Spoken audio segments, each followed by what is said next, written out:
जय जगन्नाथ। मैं शिवानी चक्रवर्ती, मैं हरशंकर चक्रवर्ती अपने चैनल बॉन्ग फोर टेल्स में आप सबका स्वागत करते हैं। आज की हमारी वीडियो में हम आपको बताएंगे कि रथ के ऊपर भगवान जी को क्या अभी भोग में लगता है और कुछ दिनों पहले और क्या क्या भगवान जी को भोग में लगता था।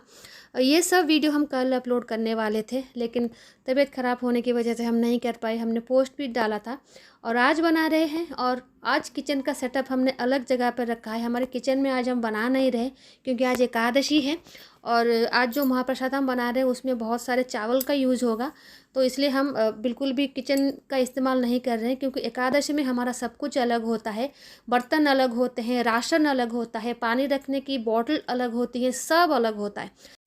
तो इसलिए अलग जगह पर हम इंडक्शन कुकटॉप के ऊपर भगवान जी के भोग बना के आपको दिखाएंगे। क्योंकि एकादशी आज बड़ी एकादशी है, थोड़ी सात्विकता बना के रखना बहुत ज़रूरी है क्योंकि एकादशी है। तो यहाँ पे बहुत सारे भोग बनाने के लिए प्रिपरेशन कुछ हमने करके रखा हुआ है।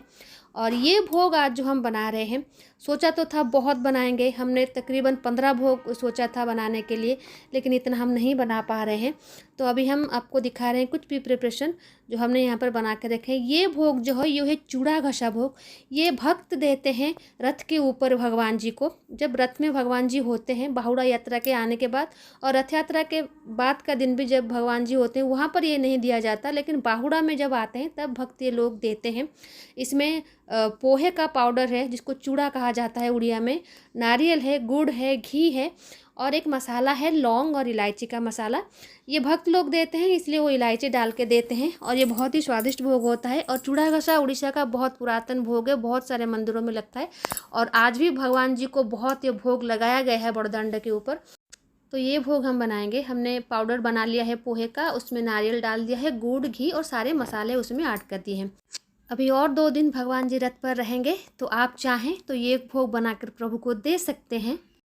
तो ये हम बनाएंगे और उसके बाद ये है उड़द दाल हमने पीस कर रखा है, इसका एक रेसिपी बनेगा। और मसाले और शक्कर का पाउडर जो कि मुत्तु गुड़ा होता है उसके लिए हमने रखा है। और कुछ प्रिपरेशन हम करना है, लेकिन फ़िलहाल अभी हम जो पशुपाड़ा का काकरा है, ये पशुपाड़ा का काकरा बहुत पहले 80 साल पहले जगन्नाथ मंदिर में भोग दिया जाता था रथ के ऊपर। अभी तो जगन्नाथ मंदिर में भोग दिया जाता है, हर रोज़ दिया जाता है, लेकिन ये रथ के ऊपर भी दिया जाता था। तो जैसा हमने रथ यात्रा की वीडियो जब अपलोड की तब ने बताया था हमने कि महाराजा ने बहुत कुछ बंद कर दिया, उनकी आर्थिक स्थिति ठीक नहीं थी, तो तब से लेकर अभी तक ये रथ के ऊपर नहीं दिया जाता। लेकिन अगर कोई बरादी भोग जगन्नाथ जी के पास भोग करना चाहता है तो वो दे सकता है। तो वही पशुपाड़ा काकरा हम बनाएंगे और झिली बनाएंगे और सुअर मनोहर बनाएंगे। तो उसके लिए हमें कुछ और प्रिपरेशन ज़रूर होगी, लेकिन अभी हम क्या करेंगे, तो सबसे पहले हम लड्डू बनाएंगे, नारियल के लड्डू जो कोरा कहते हैं। उसके बाद हम काकरा के लिए खड़ी बनाएंगे। मंदिर की भाषा में कोरा कहा जाता है नारियल लड्डू को। ये गुड़ से भी बनता है, चीनी से भी बनता है। हमने दोनों में बना के आपको दिखाया है और आज हम चीनी से बनाएंगे। तो इसके लिए हमने आधा कप चीनी लिया, उसमें थोड़ा पानी डाल के एक मोटा सा इसका चाशनी बनाएंगे। इसका जो स्टिकीनेस है वो जब तक नहीं चला जाता तब तक हमें उसे पकाना है। और एक बात हम यहाँ पर बता दें, जो पाउडर हमने मसाले के साथ बना के रखा है उसमें हमने ऑलरेडी थोड़ा सा कपूर भी डाल दिया है। तो अभी हम ये बात आपको बता रहे हैं, शायद पहले हमने आपको नहीं बताया कि हमने उसमें कपूर ऐड किया हुआ है, तो कपूर आप उसमें ज़रूर ऐड करें। तो अभी ये अच्छी तरीके से पक चुका है, उसका स्टिकीनेस भी जा चुका है। तो अभी हम इसमें ऐड करेंगे कसा हुआ नारियल। जैसा हमने कहा ये गुड़ से भी बनता है और शक्कर से भी बनता है, दोनों भगवान जी को दिया जाता है भोग। गुड़ कोरा, चीनी कोरा इसको कहते हैं, मंदिर की भाषा अलग होती है। अभी जो ग्रेटेड कोकोनट है उसको कोरा कहा जाता है, नौड़िया कोरा, मतलब ग्रेट करके नारियल को रखेंगे तो उसको कोरा कहा जाता है। हमने जो नारियल यहाँ पर यूज़ किया है वो थोड़ा कच्चा था, मतलब टेंडर कोकोनट जस्ट नारियल बना है इस तरीके के, इसलिए थोड़ा ग्रेट करते वक्त थोड़ा पीसेस भी उससे निकल आए हैं। तो अभी हम इसको अच्छी तरीके से पकाएंगे तब तक जब तक ये नारियल का जो मॉइस्चर है ये चला ना जाए। और अभी हम इसमें ऐड करेंगे थोड़ा सा मसाला जो हमने बनाया था। इसमें कपूर भी है, बार बार कह रहे हैं, इसमें कपूर भी हमने ऐड किया है, वीडियो के स्टार्टिंग में हम नहीं बता पाए थे। तो अब ये मिक्सचर रेडी हो गया है, तो अभी हम इसका बनाएंगे लड्डू। तो अभी हम घी हाथ करके बनाएंगे लड्डू। मंदिर की भाषा में इसको कहा जाता है कोरा। और ये बड़े साइज का होता है, मीडियम साइज का होता है और छोटे साइज का होता है। और तो अभी हम इसको बनाएंगे, बहुत गर्म है।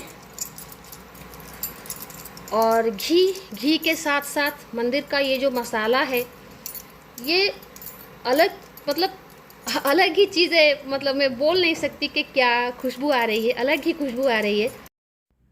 तो अभी जितना मिक्सचर हमने बनाया है उसमें शायद एक बड़ा कोरा हम बनाएंगे और छोटे साइज़ के 2-3-4 कोरा हम बनाएंगे। तो इसको अभी बना के हम रख लेते हैं। तो पशु पालक का काकरा के लिए खड़ी बनाने के लिए हमने यहाँ पर कढ़ाई में थोड़ा पानी गर्म कर लिया है। उसमें हम ऐड करेंगे थोड़ा नमक और उसके बाद हम इसमें ऐड करेंगे गुड़।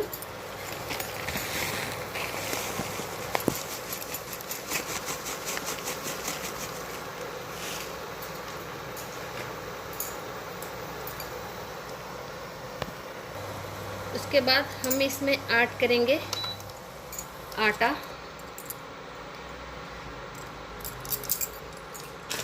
और उसके बाद हम इसमें ऐड करेंगे, एक गेहूं का आटा हमने ऐड किया और ये है थोड़ा चावल का आटा। जितना गेहूं का आटा आप ऐड करेंगे उसका 60-40 का रेशियो है, 60-40 का रेशियो है इसमें। तो अभी हम इसको अच्छी तरीके से मिला लेंगे। आटा गूंद के आपको ये नहीं बनाना है, गर्म पानी में इस तरीके से खड़ी बना के आपको ये काकरा बनाना पड़ेगा। तो अभी देखिए ये खड़ी बहुत अच्छी तरीके से बनके तैयार हो गई है। तो अभी हम इसको ठंडा करेंगे, ठंडा होने के बाद हम उसको गूंदेंगे। हम थोड़ा जल्दी जल्दी दिखा रहे हैं, आप ध्यान से सब कुछ प्लीज़ देखिए क्योंकि बहुत लंबा हम नहीं बना पाएंगे वीडियो। तो अभी खड़ी हमने यहाँ पर बना के रख लिया है, वो थोड़ा ठंडा हो जाए उसके बाद हम उससे बनाएंगे काकरा। और उससे पहले हम बनाएंगे यहाँ पर सुअर मनोहर के लिए बिंडो। तो बिंडो बनाने के लिए हमने यहाँ पर लिया है चावल का आटा और थोड़ा नमक हमने इसमें ऐड कर लिया है। तो अभी इसको हम अच्छी तरह से गूंद के एक सख्त सा डो बना लेंगे। तो चावल के आटे को हमने अच्छी तरीके से नीट कर लिया है। चावल का आटा कैसे बनाएं? अरवा चावल को 3-4 घंटे के लिए भिगो लें, उसके बाद उसको अच्छी तरीके से पानी से निकाल लें और उसके बाद उसको पंखे के नीचे सुखाएं। और उसमें थोड़ा थोड़ा जो मॉइस्चर होगा वही उसी वक्त आप उसको पाउडर बना लें, थोड़ा बिल्कुल ड्राई नहीं करना है। और वही चावल यूज़ करें ये भोग बनाने के लिए। तो मंदिर में तो हाथ में छोटा छोटा बिंडो करते हैं, उसका छोटे छोटे स्क्वायर साइज में बनाते हैं, गोल साइज में बनाते हैं, तिकोनिया बनाते हैं। लेकिन ये जो सुअर मनोहर है ये चकोर बनता है। तो अभी हम क्या करेंगे, इसको छुरी से काट लेंगे तो हमें थोड़ी सुविधा होगी। तो अभी हम इसको छुरी से काट लेते हैं, हमें वो शेप मिल जाएगा जो शेप हम चाहते हैं। टाइम बचाने के लिए हमें कर रहे हैं, लेकिन अगर आपके पास टाइम है तो आप ज़रूर हाथ से चकोर बनाएं।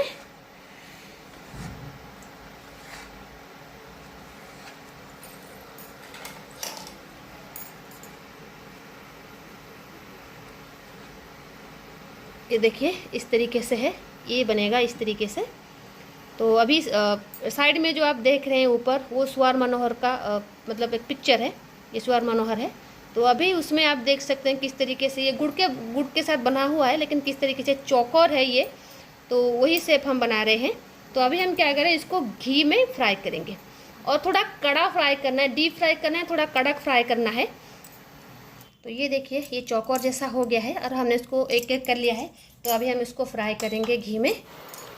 तो अभी हम क्या करेंगे, हमने घी गरम कर लिया है, अभी हम इसको फ्राई करेंगे। और ये देखो जितना बिंडो हमने बनाया था सबको हमने इसमें ऐड कर लिया है और इसको पूरा कड़ा ही फ्राई करना है।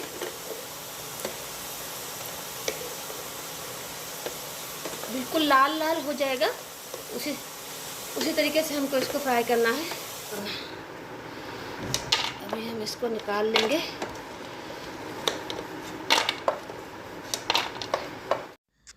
इसके लिए गुड़ का सिरप बनाने के लिए हमने यहाँ पर गुड़ लिया हुआ है, ये पाउडर शुगर है।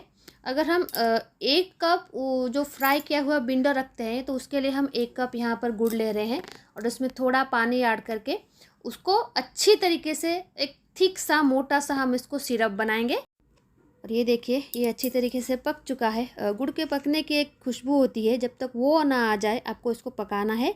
और ज़्यादा इसमें चिपचिपापन नहीं रहना चाहिए, चिपचिपापन थोड़ा कम हो जाए उसके बाद हम इसमें ऐड करेंगे जो फ्राई किया हुआ बिंडो हमने रखा। अभी हमने बिंडो को इसमें ऐड कर लिया है, जितना हमने पकाया था उसको ऐड कर लिया है और उसको अच्छी तरीके से मिलाएंगे। अगर गुड़ अच्छी तरीके से नहीं पकेगा, ठीक तरीके से नहीं पकेगा, ये चिपकेगा नहीं, इसलिए गुड़ को अच्छी तरीके से पकाना बहुत ज़रूरी है। तो अभी हम क्या करेंगे, जो पाउडर हमने बना के रखा था, जो खुशबूदार पाउडर मसाले के साथ, उसमें थोड़ा सा हम इसमें अभी ऐड कर देते हैं। मुत्तू मुड़ा के वक्त तो हम ऐड करेंगे, लेकिन खुशबू के लिए थोड़ा अभी हम इसको ऐड कर लेते हैं और इसको अच्छी तरीके से मिला लेते हैं। और अभी हम इसको एक प्लेट में निकाल लेते हैं और पानी का हाथ होकर हम इसको अच्छी तरीके से एक गोला बनाने की कोशिश करेंगे। ये देखिए पानी का हाथ होकर ये अच्छी तरीके से, ये देखिए इसको थोड़ा सेट करने की कोशिश करेंगे। बहुत गर्म है, तो ये देखिए ये अभी अच्छी तरीके से सेट हो गया है बढ़िया से। तो अभी स्वर मनोहर बन के तैयार है। तो अभी हम बनाएंगे काकरा, जो है पशुपाड़ा का काकरा। पशुपाड़ा काकरा बनाने के लिए जो हमने बनाया था खौड़ी, उसको हमने अच्छी तरीके से नीट कर लिया है और उसका हम गोला बना के, जितना हमने बनाया है उसमें 8 काकरा बनेंगे।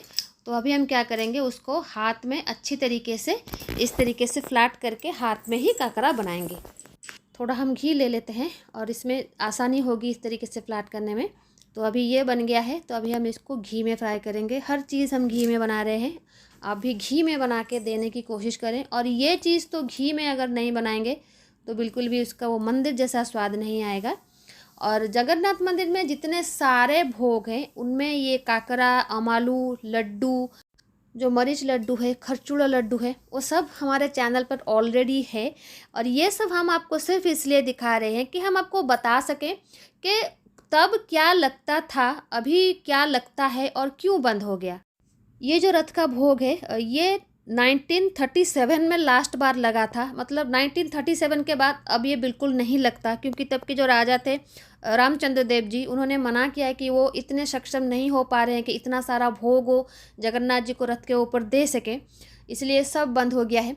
तो हम एक आइडिया आपको दे रहे हैं कि प्रभु के पास क्या क्या रथ में लगता था, ताकि आप अगर घर में रथ यात्रा के समय में वही भोग अपने प्रभु को लगाना चाहें तो लगा सकते हैं। और दूसरी महत्वपूर्ण बात, हम चाहते हैं कि लोग हमारे जगन्नाथ जी के बारे में जानें कि प्रभु को उनकी रथ यात्रा में क्या क्या भोग लगता था, क्यों बंद हो गया। हमारी ये चेष्टा रहती है कि हम अपने प्रभु के बारे में जो भी जानकारी उनको नहीं मालूम है, हम उनके साथ शेयर करें, ताकि हमारे जगन्नाथ जी की जो संस्कृति है उसका प्रचार हो, प्रसार हो, लोग ज़्यादा ज़्यादा जाने उसके बारे में। तो रथ यात्रा में क्या क्या भोग लगता था, अभी क्यों बंद हो गया है, तो इसके बारे में ये वीडियो बना के हम शेयर करना चाहते हैं ताकि लोगों को पता चले। तो ये जो काकरा है ये बन के तैयार हो चुका है।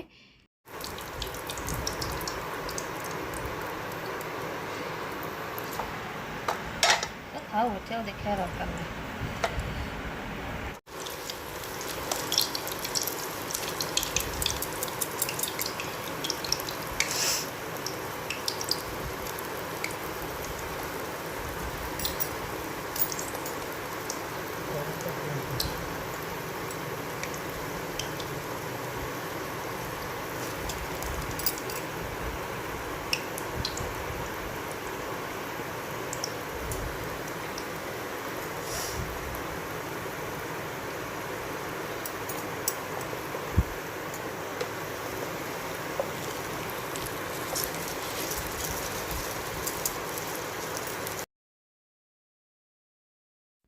अभी हमसे हो गई है थोड़ी गड़बड़ी। ये वीडियो का हम एक पार्ट शूट नहीं कर पाए हैं। अभी हम बना रहे हैं गोजा। गोजा के लिए जब हम आटा नीड कर रहे थे तो वो पार्ट हम आपको नहीं दिखा पाए। गजा के लिए जो मुख्य सामान है वो है आटा, घी और नमक। उसको अभी हम ऐड करके ये टाइट सा डो बनाए हैं। वो जो हमने कहा ना, अभी हमने जो बनाया है वो मतलब वीडियो करना ही हम भूल गए हैं। तो अभी हम बता रहे हैं कि ये गजा के लिए डो है। इसमें ढेर सारा घी जाएगा खस्ता होने के लिए, और थोड़ा सा नमक और गेहूं का आटा। गौजा और जो लूनी खजा मिलता है मंदिर में, दोनों सेम कैटेगरी के हैं, लेकिन गौजा और लूनी खजा में फ़र्क इतना होता है, जो लूनी खुरमा जिसको कहते हैं वो थोड़ा कम खस्ता होता है, और जो गौजा होता है वो थोड़ा ज़्यादा खस्ता होता है। उसमें घी की मात्रा ज़्यादा होती है ये, और थोड़ा मोटा मतलब गौजा का जो थिकनेस होता है वो लूनी खुरमा से थोड़ा मोटा होता है। तो ये गौजा ये भी मंदिर में भोग लगता था रथ के ऊपर। तो ये हमने इसको बनाया है। आई होप आपको पता चल गया होगा किस तरीके से नीट किया है हमने।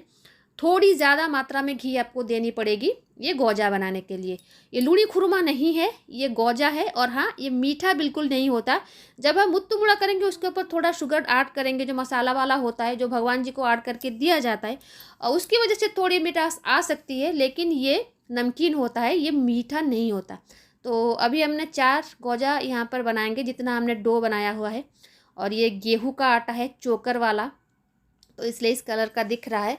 तो अभी हम क्या करेंगे, इसको भी अभी हम तलेंगे। इसमें कुछ नहीं ऐड किया है, सिर्फ गेहूँ का आटा, नमक और घी, ढेर सारा घी। अभी हम इसको ऐड करेंगे घी में। और ये बहुत खस्ता होता है। लूनी खुरमा इतना खस्ता नहीं होता, लेकिन ये जो गौजा होता है ये बहुत खस्ता होता है, ये ध्यान में रखें। ये गौजा हमने आपको पहले भी शायद 3 साल पहले हमने इसको अपलोड किया था हमारे चैनल पर, गौजा। और वो भी पहली बार ही था किसी ने यूट्यूब में अपलोड किया था, क्योंकि 99% जो भोग के प्रसाद हमने अपने चैनल पर अपलोड किए हुए हैं वो यूट्यूब पर पहली बार ही था। क्योंकि बिल्कुल भी यूट्यूब पर ये सब वीडियोस नहीं थे। और ऐसा नहीं है कि कहीं से ले आए, बहुत बार मंदिर जाना पड़ा, बहुत बार बहुत सारे जो स्कॉलर्स थे उनसे पूछना पड़ा, उनसे जानकारी लेनी पड़ी। और दूसरी बात, हमारे भी मंदिर में लोग हैं, तो हमको थोड़ी मेहनत तो लगी, लेकिन थोड़ा हेल्प भी भगवान जी की दया से हेल्प मिला। अगर हेल्प नहीं मिलता तो हम भगवान जी के ऑथेंटिक भोग प्रसाद कभी भी अपलोड नहीं कर पाते। और जो प्रसाद हमने अपलोड किए हैं उसके बारे में तो लोगों को जानकारी तक नहीं थी, क्योंकि ज़्यादातर राजभोग हैं और राजभोग इतनी आसानी से मिलता नहीं है। तब ये जो गौजा है ये बनके तैयार है। पहले हमने 2 ऐड किए हैं घी में, बाद में और 2 फ्राई करेंगे। तो जो 4 गौजा हमने बनाए हैं ये बनके तैयार हो चुका है। तो अभी हम इसको घी कढ़ाई से निकाल लेंगे। अभी हम बनाएंगे झीली। झीली भगवान जी का राजभोग है और ये भगवान जी को सखाल धूप में लगता है। ये भी हमने पहली बार यूट्यूब पर अपलोड किया था। ये शक्कर से भी बनता है, गुड़ से भी बनता है। पहले हमने शक्कर में बनाया था, छोटो मतलब स्मॉल साइज का बनाया था। अभी हम एक बड़ा साइज का झीली बनाएंगे। तो यहाँ पर हमने एक उड़द दाल का पेस्ट लिया है, उसमें थोड़ा सा हमने नमक डाल के इसको मिला लिया है। इसका शेप जलेबी जैसा होता है। तो आप जो पाइपिंग जार होता है केक बनाने के लिए उसका इस्तेमाल करें, या फिर कोई कपड़े का इस्तेमाल करें। तो हम यहाँ पर एक रुमाल का इस्तेमाल कर रहे हैं, साफ़ रुमाल का इस्तेमाल कर रहे हैं इसको बनाने के लिए। जिस तरीके से जलेबी बनता है उसी तरीके से ये बनता है झीली। और जो लोग कहते हैं ना कि जलेबी बाहर से आया है, हिंदुस्तानी नहीं है, उनको ये जगन्नाथ जी का झीली दिखा देना। और ये 1000 साल से ज़्यादा पुराना है। तब तो जो विदेशी आक्रांता थे वो हमारे यहाँ पर आए भी नहीं थे, लोगों को पता नहीं होता है। और किसी एक ने कह दिया कि ये जलेबिया अरब में जलेबिया की तरह मिलता है, हमारे यहाँ देख के बनाया गया है। बकवास बातें हैं, ये सब हमारे पुराने मंदिरों में मिलते हैं। ये यहाँ पर झीली के रूप में मिलता है। और झीली जलेबी का क्या मेल है? और झीली जगन्नाथ मंदिर में तब से यूज हो रहा है जब से मुगल हमारे यहाँ पर नहीं आए थे, या फिर उसके पहले जो मुस्लिम आक्रांत आए थे वो नहीं आए थे। और भगवान जी के पास 800 साल से लग रहा है, तो मतलब उससे पहले भी लोग इसको खाते थे, क्योंकि जो लोग खाते थे वही तो भगवान जी के पास भोग के रूप में समर्पण करते थे। हम लोग थोड़ा नकली इतिहासकारों के झांसे में ज़्यादा आ जाते हैं, और आ गए हैं ज़्यादा लोग। जैसे कि बिरयानी, चावल हमारे, मसाले हमारे, घी हमारे, तो सब कुछ हमारे देश का है। और वो लोग हमको बिरयानी दे रहे हैं जो बाहर से, उनके वहाँ पे चावल तक वो यूज़ नहीं करते थे। तो अभी एक साइड हो गया है और दूसरे साइड हम इसको पलट देंगे। जब अज्ञातवास के काल में पांडव विराट राज में जाकर छुपे थे, तो वहाँ पर भीम जो थे वो एक रसोइये के रूप में थे। तो वो वहाँ पर मांसोदन बनाते थे, और जो मांसोदन होता था उसमें जो चावल के साथ दूसरी सामग्रियाँ जो भी थी वो बना के दिए जाते थे। तो उसी का ही मॉडर्न रूप है बिरयानी। और अब इसको हम घी से निकाल लेंगे और गुड़ की चाशनी में इसको ऐड करेंगे। अभी गुड़ का सिरप बनाने के लिए हमने यहाँ पर आधा कप गुड़ लिया है, उसमें थोड़ा पानी ऐड किया है। और ये तब तक इसको पकाएंगे जब तक इसका स्टिकीनेस कम ना हो जाए। और ये अच्छी तरीके से पक चुका है। तो अभी जो झीली हमने बना के रखा था इसको अभी इसमें ऐड करेंगे। पहली बार जब झीली हमने बनाया था तब हम शुगर सिरप में बनाए थे। शुगर सिरप में भी बनता है, गुड़ में भी बनता है, आप जिसमें चाहें उसमें बना सकते हैं। और कढ़ाई के ऊपर ज़्यादा ध्यान मत देंगे, वही कढ़ाई है जिसमें हमने सुअर मनोहर बनाया था। तो एक कढ़ाई में सब कुछ तल रहे हैं और दूसरी में चाशनी बना के उसको ऐड कर रहे हैं। तो अब ये झीली जो है ये बनके तैयार हो गया है। तो अभी हम इसको निकाल लेंगे। अभी हम बनाएंगे गुड़ो पागो खई। ये भी हमने बहुत पहले बना के अपलोड किया हुआ है। आज हम 2 खई आपको दिखाएंगे, एक चीनी पागो खई, एक गुड़ो पागो खई। वैसे ही जब मतलब स्टिकीनेस थोड़ा कम हो जाए उसके बाद हम इसमें ऐड करेंगे लिया खई। और शक्कर के साथ भी आप इसी तरीके से बनाएं जिस तरीके से गुड़ के साथ बनाएं। एक गुड़ का सिरप बनाएं जिसमें बहुत ज़्यादा स्टिकीनेस ना हो, क्योंकि अगर स्टिकीनेस होगा ना, ये जो लिया है वो थोड़ा सख्त हो जाएगा, चिपक जाएगा, अच्छी तरीके से नहीं बनेगा। लेकिन अगर आप थोड़ा स्टिकीनेस उसका कम हो जाएगा तो लिया जो उखुड़ा जिसको बोलते हैं उड़िया में, वो बहुत अच्छी तरीके से बनेगा। जगन्नाथ मंदिर में ये गुड़ का भी बनता है और शक्कर का भी बनता है। जिस तरीके से हमने गुड़ में बनाया आप उसी तरीके से शक्कर में बना सकते हैं। तो अभी ये बन गया है। तो अभी हम इसमें ऐड करेंगे जो पाउडर हमने बना के रखा था, उसमें से कुछ अभी हम इसमें ऐड करेंगे और उसके साथ साथ थोड़ा सा हम इसमें ऐड करेंगे कपूर। तो ये बनाने के बाद ये देखिए थोड़ा हमने इसको ऐड कर लिया है और थोड़ा सा अभी हम इसमें 1 पिंच कपूर ऐड करेंगे अलग से। तो अभी ये बनके तैयार है। तो अभी हम इसको थोड़ा ठंडा करेंगे। अभी यहाँ पर चूड़ा घसा बनाने के लिए जो हमने आपको पहले दिखाया था, इसमें हमने चूड़ा का पाउडर अर्थात पोहे का पाउडर 1 कप हमने लिया था पोहे का पाउडर। 1 कप हमने इसमें ऐड किया है ग्रेटेड कोकोनट। 2 चम्मच हमने इसमें ऐड किया है घी। आप चाहें तो ज़्यादा ऐड कर सकते हैं। और उसके साथ साथ लौंग और इलायची हमने इसमें ऐड किया हुआ है। और इस तरीके से इसको हाथ में मल मल के चूड़ा घसा बनाया जाता है। और थोड़ा सा कपूर भी हमने इसमें ऐड किया है, वो जो अलग से जो खुशबू आती है ना उसकी वजह से। अगर कोई भी प्रसाद में आपको कपूर पसंद नहीं है आप उसको ऐड मत करें, क्योंकि जगन्नाथ मंदिर में ऐड होता है वो सब हम ऐड कर रहे हैं। और ये जो भोग है ये भक्त की तरफ से रथ के ऊपर भगवान जी को समर्पित किया जाता है। बड़ोदंड के ऊपर इसको बैठ के बनाते हैं और वहीं पर भगवान जी को समर्पण करते हैं। ये उसी तरीके का भोग है। ये देखिए इस तरीके से होगा। अगर अच्छी तरीके से इसमें मॉइस्चर होगा घी और नारियल का। तो ये देखिए इसमें हमने गुड़ भी ऐड किया हुआ है। गुड़ आप अपने हिसाब से ऐड कर सकते हैं, कितना मीठा आप खाना चाहते हैं। तो ये बनके तैयार है। तो अभी ये देखिए ये 2 थाली हमने यहाँ पर रखी है। एक ये थाली जो ये भगवान जी को अभी भोग लग रहा है, इसमें हमने 2 तरह के खई दिए हैं, एक गुड़ का खई और एक चीनी का खई। और इस गुड़ के खई पर हमने नड़िया पाती रखा है, ये भगवान जी को दिया जाता है अभी। और ये है चीनी खोई। जिस तरीके से हमने गुड़ का खोई बनाया उसी तरीके से हमने चीनी का खोई बनाया हुआ है। और अभी ये जो लड्डू है जिसको कोरा कहते हैं, ये अभी 74 दिया जाता है। 3 रथों में 74 कोरा अभी लग रहा है। बलभद्र जी को 26, जगन्नाथ जी को 28 और देवी सुभद्रा को 20 लग रहे हैं। और यह मूंग स्प्राउट ये भी भगवान जी को दिया जाता है, अभी रथ के ऊपर इसको दिया जाता है। और उसके साथ साथ गुआवा, एप्पल, बनाना और कुकुम्बर ये भोग दिया जाता है। अभी रथ के ऊपर एप्पल दिया जाता है और एक गुआवा दिया जाता है, कुकुम्बर दिया जाता है। और ये सब है रथ के ऊपर अभी जो भोग हो रहा है, ये राजभोग है। रथ यात्रा के दिन जब जगन्नाथ जी श्रद्धा वाली में जाके रहते हैं उस दिन भी होता है और बाहुड़ा यात्रा के बाद से भी ये होता है। और ये जो दूसरी थाली है इसमें ये है झीली और ये है काकरा और ये है गौजा और ये है सुअर मनोहर। और इस थाली में अभी आप 4 देख रहे हैं, लेकिन हमने 15 रेसिपी निकाली थी और वो भी सब हमारे चैनल पर अपलोडेड हैं। लेकिन उसको कलेक्ट करके उसको दिखाना था, तबीयत खराब होने की वजह से हम नहीं दिखा पा रहे हैं। लेकिन हम सब दिखाना चाहते थे कि जगन्नाथ जी को रथ के ऊपर क्या भोग लगता था। 1937 से पहले ये भोग लगता था। और ये है चूड़ा घसा भोग, जो कि हमने कहा कि भगवान की भक्त की तरफ से भगवान को अर्पण किया जाता है और ये भी हर रोज़ दिया जाता है। ये भी भोग आप घर में दे सकते हैं। तो ये सारे रथ के भोग आई होप आपको अच्छा लगा होगा, जानकारी भी अच्छी लगी हो कि प्रभु को जब रथ के ऊपर क्या दिया जाता था, क्यों बंद कर दिया गया। तो आज के लिए इतना ही, रहते हैं। जय जगन्नाथ, जय माँ काली।